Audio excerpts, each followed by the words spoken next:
Chronicles 13. Abijah reigns in Judah.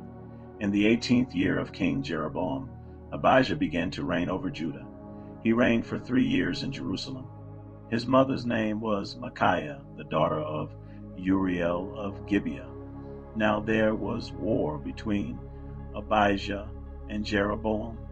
Abijah went out to battle, having an army of valiant men of war, 400,000 chosen men.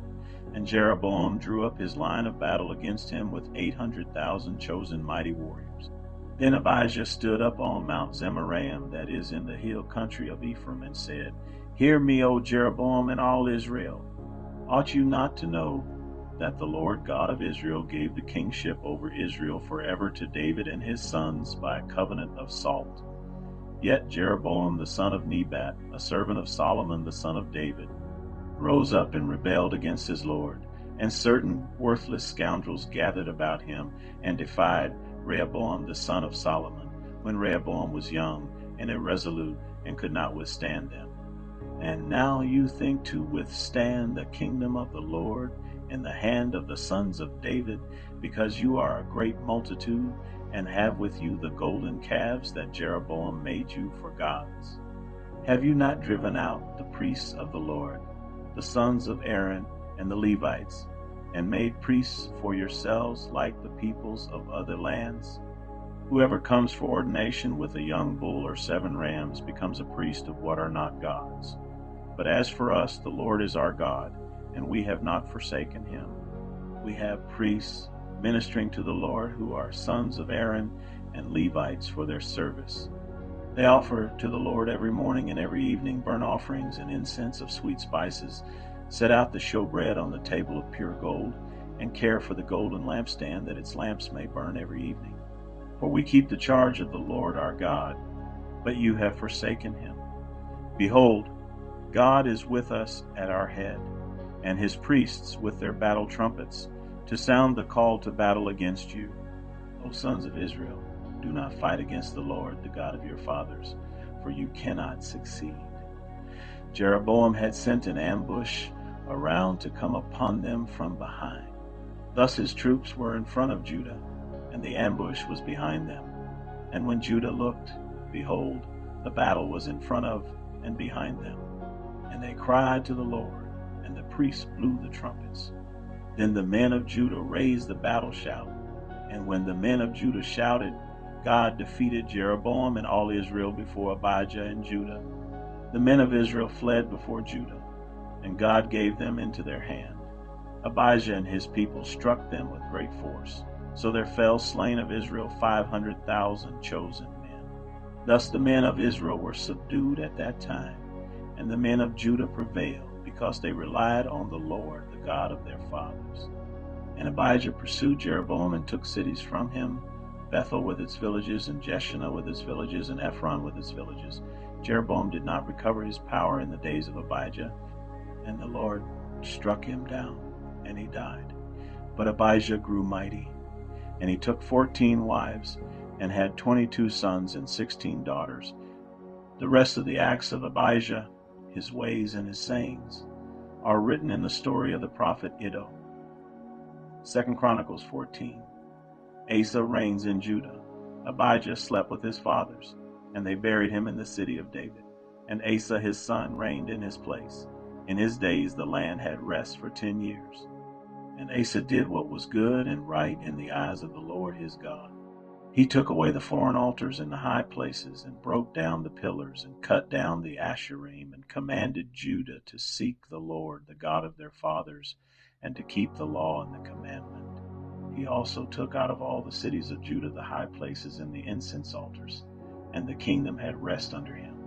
He built fortified cities in Judah, for the land had rest. He had no war in those years, for the Lord gave him peace. And he said to Judah, Let us build these cities, and surround them with walls and towers, gates and bars. The land is still ours, because we have sought the Lord our God. We have sought him, and he has given us peace on every side. So they built and prospered. And Asa had an army of 300,000 from Judah, armed with large shields and spears, and 280,000 men from Benjamin that carried shields and drew bows. All these were mighty men of valor. Zerah the Ethiopian came out against them with an army of 1,000,000 men and 300 chariots, and came as far as Mareshah. And Asa went out to meet him, and they drew up their lines of battle in the valley of Zephathah at Mareshah. And Asa cried to the Lord his God, O Lord, there is none like you to help between the mighty and the weak. Help us, O Lord our God, for we rely on you, and in your name we have come against this multitude. O Lord, you are our God. Let not man prevail against you. So the Lord defeated the Ethiopians before Asa and before Judah, and the Ethiopians fled. Asa and the people who were with him pursued them as far as Gerar, and the Ethiopians fell until none remained alive, for they were broken before the Lord and his army. The men of Judah carried away very much spoil, and they attacked all the cities around Gerar, for the fear of the Lord was upon them. They plundered all the cities, for there was much plunder in them. And they struck down the tents of those who had livestock, and carried away sheep in abundance and camels. Then they returned to Jerusalem. 2 Chronicles 15. Asa's religious reforms. The Spirit of God came upon Azariah the son of Oded, and he went out to meet Asa, and said to him, Hear me, Asa, and all Judah and Benjamin. The Lord is with you while you are with him. If you seek him, he will be found by you, but if you forsake him, he will forsake you. For a long time Israel was without the true God, and without a teaching priest, and without law. But when in their distress they turned to the Lord, the God of Israel, and sought him, he was found by them. In those times there was no peace to him who went out, or to him who came in, for great disturbances afflicted all the inhabitants of the lands. They were broken in pieces. Nation was crushed by nation, and city by city, for God troubled them with every sort of distress. But you, take courage. Do not let your hands be weak, for your work shall be rewarded.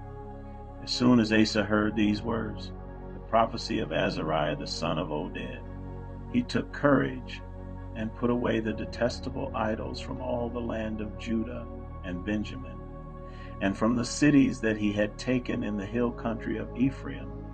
And he repaired the altar of the Lord that was in front of the vestibule of the house of the Lord.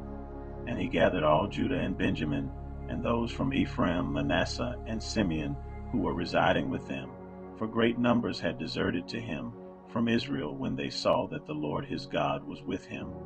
They were gathered at Jerusalem in the 3rd month of the 15th year of the reign of Asa. They sacrificed to the Lord on that day from the spoil, that they had brought 700 oxen and 7,000 sheep.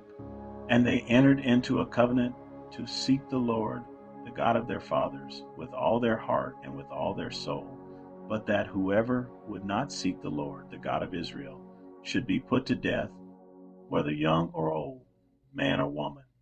They swore an oath to the Lord with a loud voice, and with shouting, and with trumpets, and with horns. And all Judah rejoiced over the oath, for they had sworn with all their heart, and had sought him with their whole desire, and he was found by them, and the Lord gave them rest all around. Even Maacah, his mother, King Asa, removed from being queen mother, because she had made a detestable image for Asherah. Asa cut down her image, crushed it, and burned it at the brook Kidron. But the high places were not taken out of Israel. Nevertheless, the heart of Asa was wholly true all his days. And he brought into the house of God the sacred gifts of his father, and his own sacred gifts, silver and gold in vessels. And there was no more war until the 35th year of the reign of Asa. 2 Chronicles 16, Asa's last years. In the 36th year of the reign of Asa, Baasha, king of Israel, went up against Judah and built Ramah, that he might permit no one to go out or come in to Asa, king of Judah. Then Asa took silver and gold from the treasures of the house of the Lord and the king's house, and sent them to Ben-Hadad, king of Syria, who lived in Damascus, saying, There is a covenant between me and you, as there was between my father and your father. Behold, I am sending to you silver and gold. Go, break your covenant with Baasha, king of Israel, that he may withdraw from me. And Ben-Hadad listened to King Asa and sent the commanders of his armies against the cities of Israel. And they conquered Ijon, Dan, Abel-Maim, and all the store cities of Naphtali. And when Baasha heard of it, he stopped building Ramah and let his work cease. Then King Asa took all Judah, and they carried away the stones of Ramah and its timber, with which Baasha had been building, and with them he built Geba and Mizpah. At that time Hanani the seer came to Asa king of Judah and said to him, Because you relied on the king of Syria, and did not rely on the Lord your God, the army of the king of Syria has escaped you. Were not the Ethiopians and the Libyans a huge army, with very many chariots and horsemen? Yet because you relied on the Lord, he gave them into your hand. For the eyes of the Lord run to and fro throughout the whole earth, to give strong support to those whose heart is blameless toward him. You have done foolishly in this, for from now on you will have wars. Then Asa was angry with the seer and put him in the stocks in prison, for he was in a rage with him because of this. And Asa inflicted cruelties upon some of the people at the same time. The acts of Asa, from first to last, are written in the book of the kings of Judah and Israel. In the 39th year of his reign, Asa was diseased in his feet, and his disease became severe. Yet even in his disease he did not seek the Lord, but sought help from physicians. And Asa slept with his fathers, dying in the 41st year of his reign. They buried him in the tomb that he had cut for himself in the city of David. They laid him on a bier that had been filled with various kinds of spices prepared by the perfumer's art, and they made a very great fire in his honor. 2 Chronicles 17. Jehoshaphat reigns in Judah. Jehoshaphat his son reigned in his place and strengthened himself against Israel. He placed forces in all the fortified cities of Judah and set garrisons in the land of Judah and in the cities of Ephraim that Asa his father had captured. The Lord was with Jehoshaphat because he walked in the earlier ways of his father David. He did not seek the Baals, but sought the God of his father and walked in his commandments and not according to the practices of Israel. Therefore the Lord established the kingdom in his hand. And all Judah brought tribute to Jehoshaphat, and he had great riches and honor. His heart was courageous in the ways of the Lord. And furthermore, he took the high places and the Asherim out of Judah. In the 3rd year of his reign, he sent his officials, Ben-Hel, Obadiah, Zechariah, Nethanel, and Micaiah, to teach in the cities of Judah, and with them the Levites, Shemaiah, Methaniah, Zebadiah, Asahel, Shemiramoth, Jehonathan, Adonijah, Tobijah, and Tobadonijah, and with these Levites, the priests Elishama and Jehoram. And they taught in Judah, having the book of the law of the Lord with them. They went about through all the cities of Judah and taught among the people. And the fear of the Lord fell upon all the kingdoms of the lands that were around Judah, and they made no war against Jehoshaphat. Some of the Philistines brought Jehoshaphat presents and silver for tribute, and the Arabians also brought him 7,700 rams and 7,700 goats. And Jehoshaphat grew steadily greater. He built in Judah fortresses and store cities, and he had large supplies in the cities of Judah. He had soldiers, mighty men of valor in Jerusalem. This was the muster of them by fathers' houses. Of Judah, the commanders of thousands, Adnah the commander, with 300,000 mighty men of valor, and next to him Jehohanan the commander, with 280,000, and next to him Amasiah the son of Zikri, a volunteer for the service of the Lord, with 200,000 mighty men of valor. Of Benjamin, Eliada, a mighty man of valor, with 200,000 men armed with bow and shield. And next to him, Jehozabad with 180,000 armed for war. These were in the service of the king, besides those whom the king had placed in the fortified cities throughout all Judah.